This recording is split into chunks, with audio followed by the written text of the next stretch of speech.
नमस्कार दोस्तों। आज का हमारा नया जो टॉपिक है वो है कोशिका या और इसमें क्या है सेल्स ऑर्गन। वो हम क्या है अपनी नेक्स्ट वीडियो में देखेंगे। तो धन्यवाद। नमस्कार दोस्तों। आज का हमारा नया जो टॉपिक है वो है कोशिका या सेल। कोशिका या सेल। तो देखिए जीव का जो शरीर है, जीव का शरीर है वो क्या है एक या अनेक यूनिट से बना होता है, एक या अनेक इकाइयों से बना होता है। तो वो जो यूनिट है वो क्या है सेल्स। यूनिट क्या है सेल्स। या हम कह सकते हैं कि जीवों का शरीर है वो सेल्स से बना होता है, या इसको अगर देखें तो फंडामेंटल यूनिट ऑफ लाइफ, मतलब जीवों का शरीर है वो क्या है सेल से बना होता है। तो देखिए जितने भी जीवित ऑर्गेनिज्म होते हैं, जितने भी लिविंग ऑर्गेनिज्म होते हैं, सभी किससे बने होते हैं सेल से। अब देखिए हम अगर जीवित ऑर्गेनिज्म से क्या मतलब रखते हैं कि जीवित ऑर्गेनिज्म से मतलब है कि चाहे तो वो एनिमल्स हो या प्लांट्स हो, एनिमल्स हो या प्लांट्स हो, परंतु वो कैसे होने चाहिए जो लिविंग होते हैं। तो लिविंग जो एनिमल या प्लांट्स हैं वो क्या है सेल से ही बने होते हैं। तो अब देखिए इसकी डेफिनेशन। तो प्रत्येक जीवधारी के शरीर की निर्माणकारी या संरचनात्मक व क्रियात्मक। संरचनात्मक और क्रियात्मक से क्या मतलब है कि संरचना, जो हमारी बॉडी की एक संरचना बनती है चाहे वो किसी तरह की हो, तो संरचनात्मक और क्रियात्मक जो बॉडी कार्य करती है तो उसमें क्या होता है उसकी एक यूनिट है वो कौन है तो कोशिका। जैसे हम क्या है एक एग्जाम्पल तौर पर देखते हैं कि जैसे मैंने बताया कि एनिमल्स और प्लांट्स है। एनिमल से क्या है चाहे वो कोई छोटा एनिमल हो या बड़े से बड़ा एनिमल, मतलब छोटा या बड़ा सभी जीव हैं वो किससे बने होते हैं तो सेल्स से। तो जैसे एग्जांपल देखें कि जो जाइगोट जो है वो क्या है एक सेल है। जाइगोट क्या है एक सेल। अब देखिए इसी तरह से जब एक सेल में क्या होते हैं डिवाइड होती रहती है और कई सारी सेल्स हैं जुड़ती रहती हैं, आगे सेल्स बनती रहती हैं। तो कहने का मतलब यही है कि सेल्स जो हैं वो क्या है शरीर को बनाने में सहायक होती हैं। या हम कह सकते हैं कि जितने भी लिविंग ऑर्गेनिज्म हैं वो क्या है सेल हैं। तो अब देखिए हम देखते हैं कि सेल्स की खोज डिस्कवरी कहाँ से हुई सेल की। तो डिस्कवरी में अगर देखें तो रॉबर्ट हुक जो वैज्ञानिक है, कौन है रॉबर्ट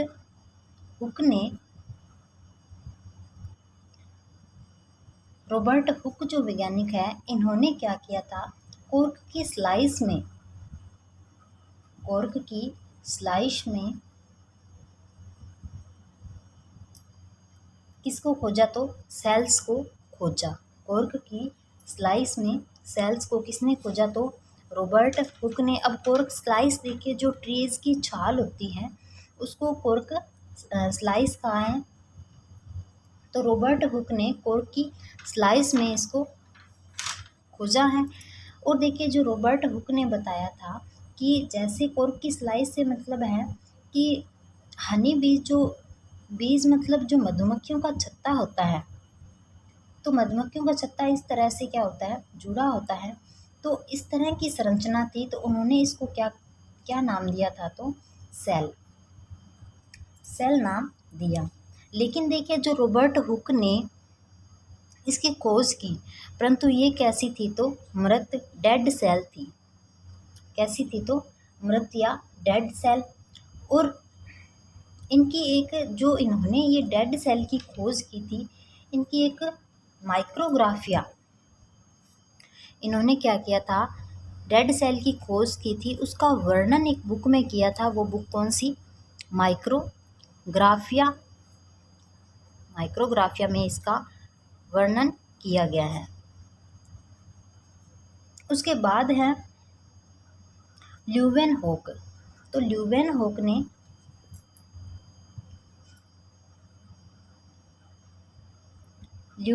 ने किसकी खोज की थी? तो जो जीवित सेल्स है, लिविंग सेल्स की खोज किसने की? तो ल्यूवेनहोक ने।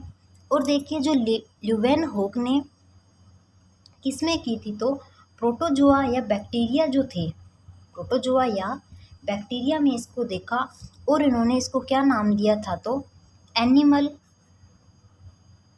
एनिमलक्यूल नाम दिया या एनिमलक्यूल कहा।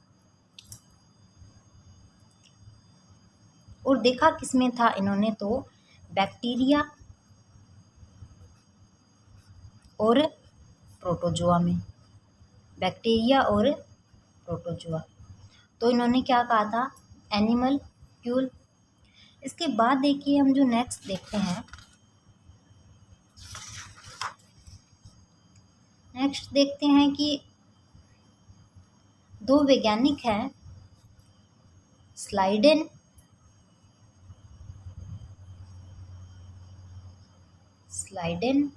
और स्वान। स्लाइडेन और स्वान वैज्ञानिक थे। इन्होंने एक थ्योरी दी थी जिसको क्या कहा गया? कोशिका सिद्धांत या सेल थ्योरी दी थी इन्होंने।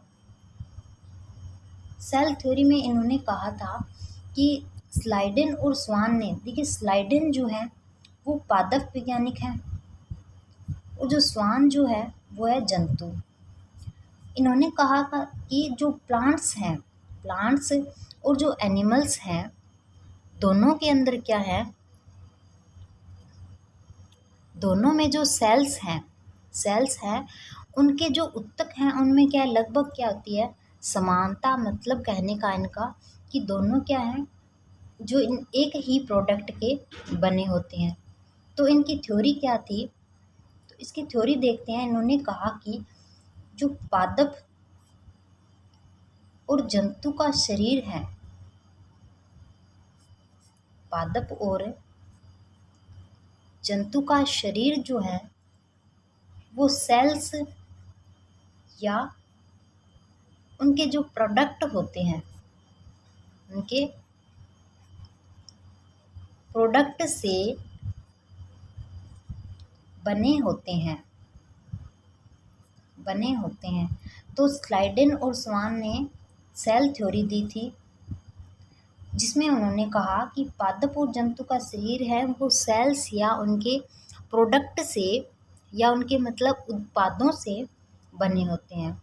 तो देखिए जो स्लाइडेन और स्वान थे, इन्होंने सेल थ्योरी दी। इनका श्रेय तो सेल थ्योरी का श्रेय स्लाइडेन और स्वान को चला गया, परंतु इससे पहले एक वैज्ञानिक आए थे। कौन थे? जो तद्रोचित नामक, क्या नाम था? तद्रोचित नाम के एक वैज्ञानिक आए थे जिन्होंने बताया था किसके बारे में? सेल थ्योरी के बारे में एक विचार व्यक्त किया था। क्या किया था? तद्रोचित ने सेल थ्योरी के बारे में एक विचार व्यक्त किया। इसके बाद देखते हैं, इसके बाद हैं रुडोल्फ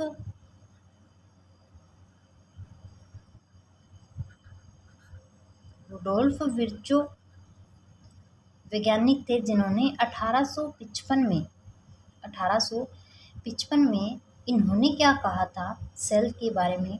इन्होंने कहा कि जो सारी नई सेल्स हैं, सभी की सभी जो नई सेल्स हैं, न्यू सेल्स हैं, वो किससे बनती है? तो जो पूर्ववर्ती या पुरानी सेल्स कह सकते हैं, जो पूर्ववर्ती या ओल्ड सेल है उनसे बनती हैं। तो रुडोल्फ विर्चो ने क्या कहा कि सारी नई सेल्स हैं वो पुरानी सेल्स से ही बनती हैं। इसके बाद हम देखते हैं कि देखिए हमने जो देखा है कि फंडामेंटल यूनिट ऑफ लाइफ, इसको हम देखिए इस डायग्राम से देख सकते हैं, समझ सकते हैं कि जैसे वॉल होती है, एक वॉल मतलब एक जो दीवार है, दीवार की तुलना हम एनिमल या प्लांट से कर सकते हैं कि जैसे एक एक ईंट से दीवार का निर्माण होता है, उसी प्रकार एक एक सेल से एनिमल या प्लांट्स बनते हैं, एनिमल या प्लांट्स बनते हैं।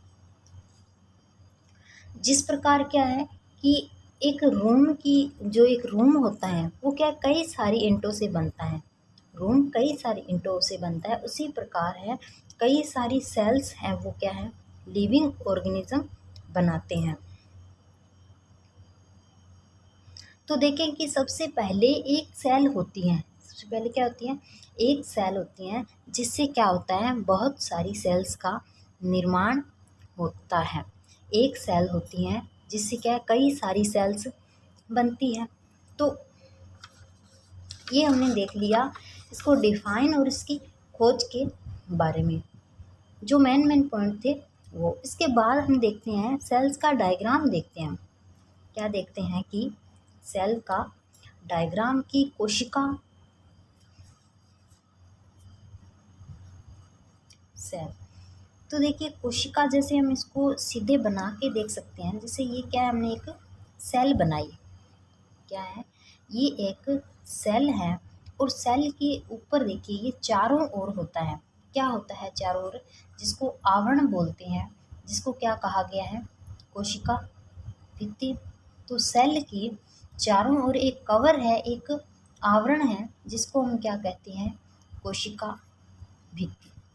क्या कहते हैं तो कोशिका भित्ति। और कोशिका भित्ति के अंदर क्या होता है तो इस तरह से ये क्या होता है तो सेल मेम्ब्रेन या कोशिका झिल्ली, सेल मेम्ब्रेन या कोशिका झिल्ली।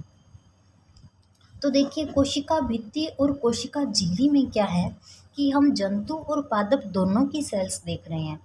तो जो कोशिका भित्ति होती हैं, कोशिका भित्ति होती हैं वो किन में होती है तो प्लांट्स में होती हैं। प्लांट्स में होने के मतलब कि ये जो एनिमल्स होते हैं उनमें कोशिका भित्ति है वो एब्सेंट होती है। और कोशिका भित्ति बनी किसकी होती हैं तो सेलुलोज की। कोशिका भित्ति किसकी बनी होती है तो सेलुलोज की। अब देखिए अगर हम देखते हैं कि जो कोशिका भित्ति है, सेल वाल जो है वो सेलुलोज की तो बनी होती है।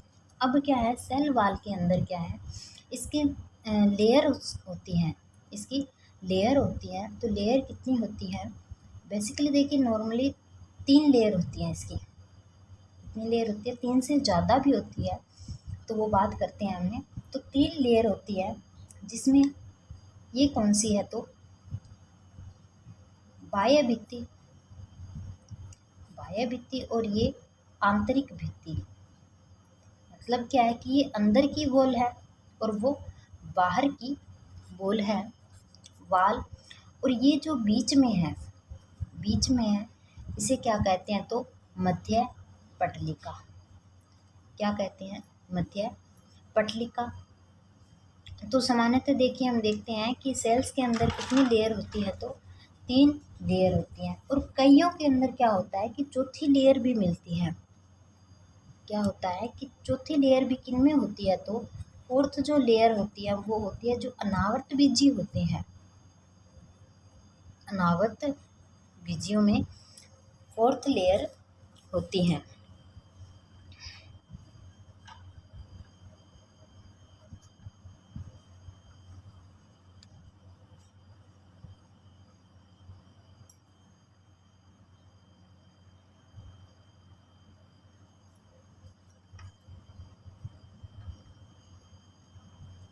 इसके बाद देखिए अगर हम देखें कि जो बाह्य भित्ति हैं, जो बाहर की वाल हैं वो किसकी बनी होती हैं तो बाह्य भित्ति होती हैं वो सेलुलोज की बनी होती हैं। और जो मध्य भित्ति होती है या इसको मध्य पटलिका जिसको कहते हैं वो मैग्नीशियम और कैल्शियम पैक्टेट की बनी होती हैं, पैक्टेट की बनी होती हैं। तो देखिए जो मध्य पटलिका है, जो मध्य पटलिका है वो देखिए किस तरह से, इस तरह से क्या है कि टुकड़ों में होती है। मध्य पटलिका है वो इस तरह से टुकड़ों में होती है। ये है मध्य पटलिका और ये है इसको बाह्य भित्ति कहा था, बाह्य भित्ति। ये जो मध्य पटलिका है, जो बीच की लेयर मध्य पटलिका है, इसको क्या कहते हैं तो फ्रेगमोसोम। क्या कहे हैं? फ्रेगमोसोम कहते हैं। जिसमें क्या है endoplasmic reticulum ER, endoplasmic reticulum ER इसको हम शॉर्ट में कहते हैं, और गोल्जी बॉडी, जो गोल्जी काय हैं, गोल्जी बॉडी के टुकड़े मिलते हैं। और क्या है इसके ऊपर कैल्शियम प्लस मैग्नीशियम के पैक्टेड मिलते हैं, कैल्शियम प्लस मैग्नीशियम के पैक्टेड मिलते हैं। तो देखिए हमने देखा कि जो पादप कोशिका हैं, जो प्लांट सेल्स हैं, उसमें 3 स्तर होते हैं, एक स्तर, दूसरा और तीसरा स्तर। कई बार क्या है चौथा स्तर भी मिलता है, तो वो किन में होता है तो नावर्त बीजियों में होता है। इसके बाद हम देखें जो हम सेल वॉल देख रहे थे वो क्या है कि इसकी इम्पोर्टेंस क्या देखते हैं हम, इसकी इम्पोर्टेंस देखते हैं कि सेल वॉल जो है ये एक तो देखिए शेप प्रदान करता है, और क्या है कि जो बाहरी आघात जो होते हैं, बाहरी एक्सीडेंटली होते हैं, उनसे क्या करते हैं ये बचाते हैं। अब बात करते हैं हम कोशिका झिल्ली की, सेल मेम्ब्रेन की, या इसको प्लाज्मा मेम्ब्रेन भी कहते हैं, या इसको प्लाज्मा मेम्ब्रेन भी कहते हैं। तो जो प्लाज्मा मेम्ब्रेन है देखिए इसकी सबसे बड़ी बात क्या है कि ये क्या है चयनात्मक पारगम्य होती हैं। चयनात्मक पारगम्य से क्या मतलब है कि झिल्ली के अंदर, इस झिल्ली के अंदर सेल की जो ये प्लाज्मा मेम्ब्रेन है, इसकी परमिट के बिना कोई भी आयंस ना तो अंदर आ सकता है और न ही बाहर जा सकता है। मतलब चयन किए गए ही जो आयंस होंगे वो अंदर आएंगे और बाहर जाएंगे। तो जो कोशिका झिल्ली है वो कैसी है तो चयनात्मक पारगम्य। अब किसी भी कोशिका झिल्ली की बात करें, कोई भी,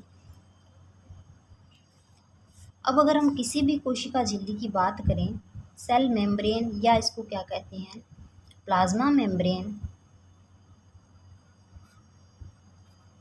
तो कोशिका झिल्ली है वो क्या है कि लिपिड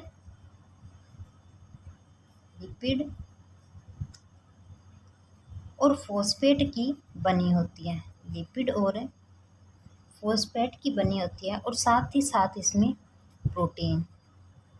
तो जो कोशिका झिल्ली है वो लिपिड फॉस्फेट प्रोटीन फॉस्फेट की बनी होती हैं।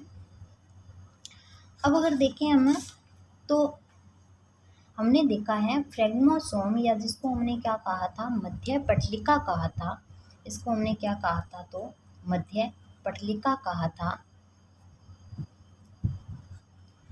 तो मध्य पटलिका में देखिए इसकी इम्पोर्टेंस है, इसकी बहुत इम्पोर्टेंस है। कैसे कि जैसे देखिए कोई भी सेल है, एवरीबॉडी, प्रत्येक सेल जो है वो क्या है दूसरी सेल से, कोई भी सेल है वो दूसरी सेल से मध्य पटलिका से ही जुड़ती है, मध्य पटलिका से जुड़ती है। कहने का मतलब मीन ये है कि जैसे देखिए ये सेल है, अब ये सेल आगे इससे जुड़ी हुई है, तो इस प्रकार से तो किससे ये बीच में क्या है मध्य पटलिका। तो मध्य पटलिका अगर कठोर हो जाती है, अब यहाँ से क्या है आयंस का आदान प्रदान हो सकता है, तो ये क्या है जीवित मध्य पटलिका है। अगर ये इस तरह से कठोर हो जाए जिसमें से क्या है कि किसी भी आयंस का आना जाना कैंसिल हो जाता है, तो वो क्या है डेड मध्य पटलिका, डेड फ्रिग्मोसोम बोल सकते हैं हम इसको। तो ये क्या है, डेड भित्ति, डेड वॉल बोल सकते हैं। तो देखिए जो प्रत्येक सेल है वो प्रत्येक जीवित सेल में मध्य पटलिका होती है। मतलब कोई भी जीवित, कोई भी लिविंग ऑर्गेनाइज्म जो होगा ना, उनमें क्या होगी, मध्य पटलिका प्रेजेंट होगी। और जिनमें एब्सेंट होगी उनमें मध्य पटलिका का क्या होगा, नष्ट हो जाएगी। मतलब जिनमें मध्य पटलिका नहीं होगी वो क्या होगा कि जैसे प्लांट्स में बात करें, एग्जाम्पल तौर पे हम प्लांट्स देखते हैं, तो प्लांट्स में देखिए जो आम है, आम इस तरह से होता है। तो आम जो इस तरह से इससे जॉइंट होता है, तो यहाँ पर क्या है, मध्य पटलिका है। अब जब ये मध्य पटलिका गहरी हो जाती है, सूख जाती है, तो आम क्या है, टूटकर नीचे गिर जाता है। टूटकर क्या है, नीचे गिर जाता है, तो मध्य पटलिका इसमें क्या हो गई, खत्म हो गई। तो इन दोनों के बीच क्या थी, एक सेल थी। तो इस प्रकार से हमने जो सेल की नॉर्मली जो स्ट्रक्चर देख लिए हैं। इसके बाद हम क्या करेंगे, आगे के टॉपिक देखेंगे जिसमें हम क्या कि प्लांट्स और जो एनिमल्स हैं उनमें डिफरेंस देखेंगे, और इसकी कुछ एक स्ट्रक्चर्स हैं, और इसमें क्या है, सेल्स ऑर्गन, वो हम क्या है अपनी नेक्स्ट वीडियो में देखेंगे। तो धन्यवाद।